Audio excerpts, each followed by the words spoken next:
Asan tatay niyan?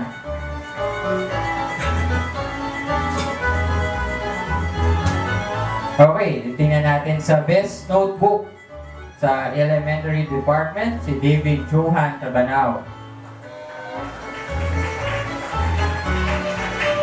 And sa Bible curriculum, si Eileen Dutado.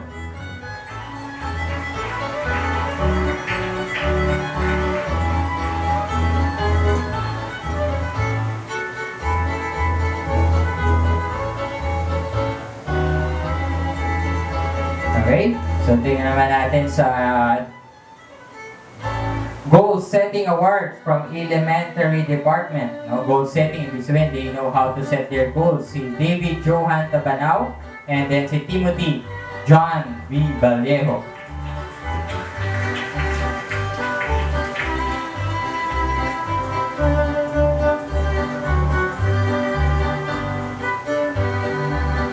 And then sa high school department, si J. Salvador.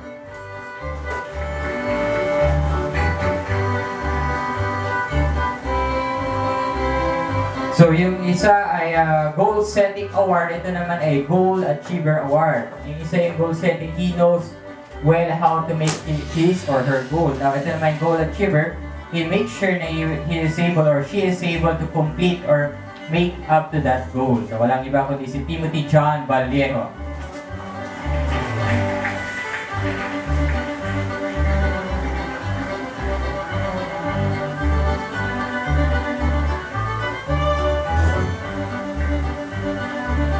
Okay? And then sa hindi lang po yun ang ating mga recognize, but also how they read and recite and memorize verses. First reciter of monthly scripture sa elementary, si David Johan Tabanao. And sa high school, si Noreen Claire F. Reyes.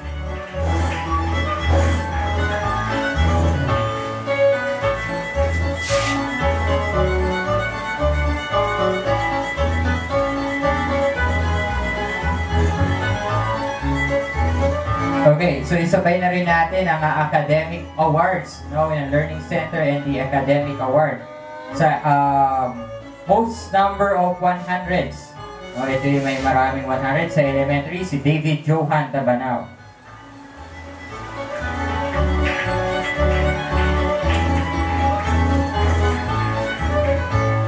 And then sa pre-elementary, sunod natin si Joshua Aaron Tabanao.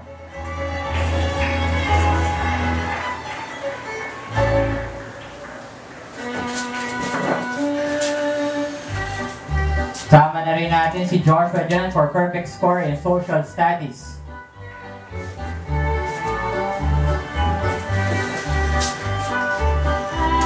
And most number of paces completed sa pre-elementary, si Joseph Arquivel Luna.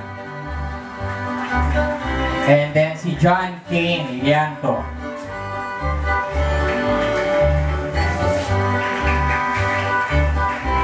In elementary, meron po tayo si David Johan Tabanao and si Timothy John Vallejo.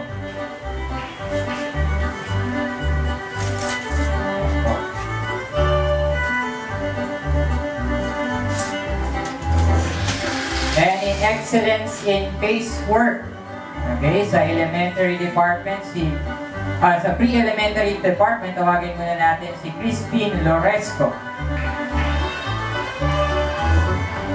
Si John Kane Lianto. And si Joseph Arquivel Luna.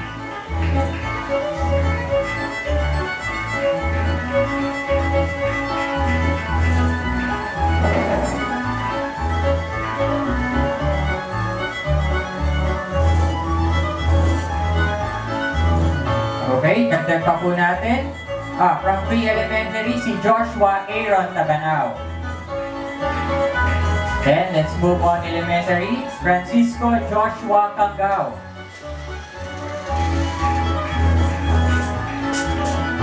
And Francisco P. Cangao III.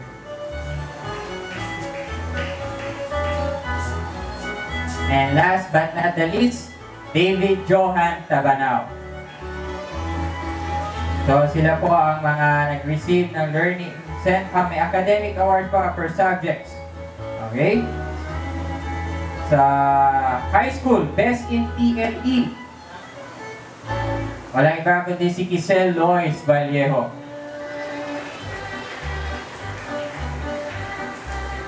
And then sa ating pre-elementary, sa Bible curriculum, may 3 subjects dito. Best in New Testament stories, personal evangelism, saka Old Testament stories. But before that, I'm sorry, most number of cases completed sa high school, si Noreen Claire Reyes.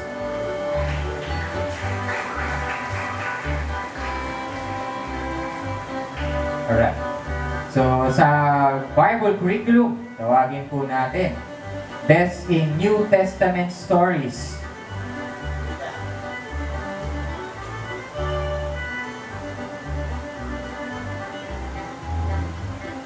Okay, walang iba kundi si Jessica Rodriguez.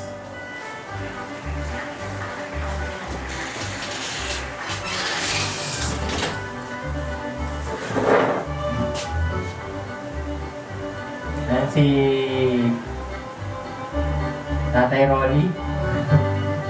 Best in personal evangelism, si Ma'am Elena Ferreras.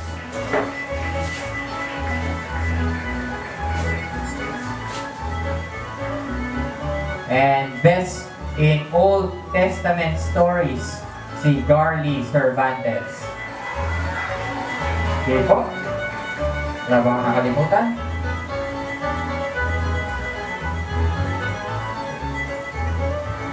So mamaya natin bibigay yung other half ng academic award. Maraming salamat, Ma'am Lisa, and our pastor. So before we continue with our awarding, tawagin muna natin ang ating song leader para tayo i-lead sa pag-awit as the high school prepare for their special number. Okay guys, tayo po tayo lahat.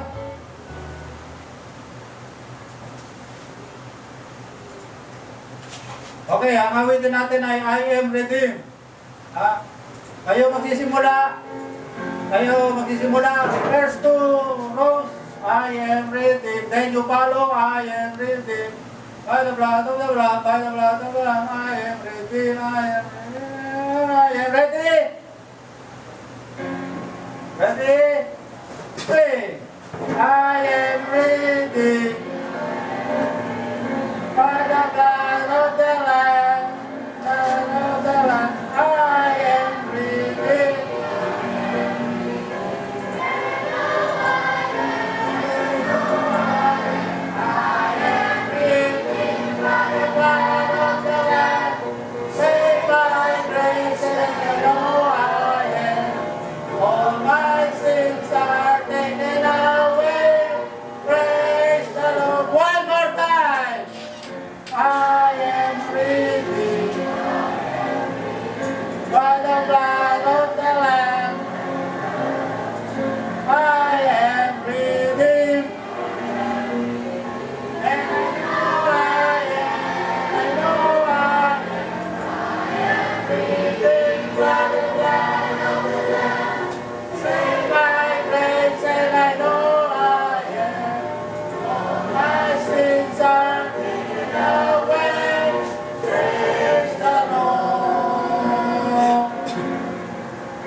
Okay? Okay, pwede na pong maupo. Tawagin po natin ang high school for their special number.